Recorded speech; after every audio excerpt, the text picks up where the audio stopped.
حضور میں صرف یہ جاننا چاہتا ہوں کہ اگر قبر کے اندر ایک پیرلل لائف ہے تو قبر کیا زندہ کہا جا سکتا ہے؟ قبر زندہ ہوتی ہے؟ روضۃ من ریاض الجنہ و حفرۃ من حفر النار، یا جنت کے باغوں میں سے ایک باغ ہوتی ہے، جہنم کے گڑھوں میں سے گڑھا ہوتی ہے. تو بہرحال انسان کی جو برزخی زندگی ہے اس کا آغاز ہو جاتا ہے. یہ جو کل نفس ذائقۃ الموت ہے نا، اس میں ایک بڑا لطیف پیغام پوشیدہ ہے.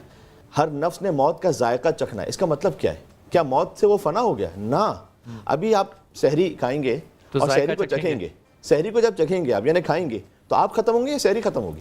کیا بات سحری ختم ہو جائے گی نا. کل نفس ذائقۃ الموت، جب آپ نے موت کا ذائقہ چکھ لیا، موت ختم.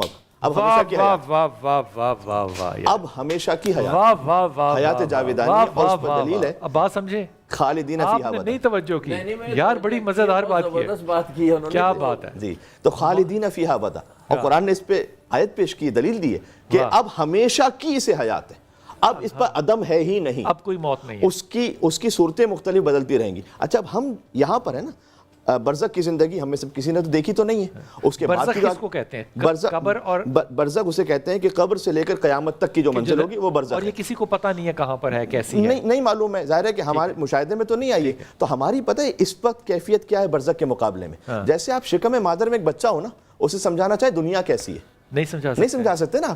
اس سے اگر آپ یہ بتائیں گے کہ بیٹا دنیا میں جتنا بھی تمہاری ماں کے شکم میں پانی ہے نا، تو بہت زیادہ پانی ہوتا ہے، سمندر بڑے بڑے ہوتے ہیں، وہ کتنا سمجھ لے گا؟ کیا سمجھ لے گا؟ دنیا میں بڑی بڑی اونچی عمارتیں ہوتی ہیں، کیا سمجھ؟ اس لیے کہ ابھی وہ محدود ہے. جو بچے کی کیفیت دنیا کے بارے میں ہوتی ہے وہی ہماری کیفیت برزخ کے بارے میں ہم فقط ایک خاکہ تھوڑا سا سوچ سکتے ہیں. اس لیے جناب امیر نے فرمایا ہے کہ جنت کی جو نعمتیں نا، ہر نعمت کو دیکھنا، اس کا مشاہدہ اس کو سننے سے زیادہ عظیم ہوگا.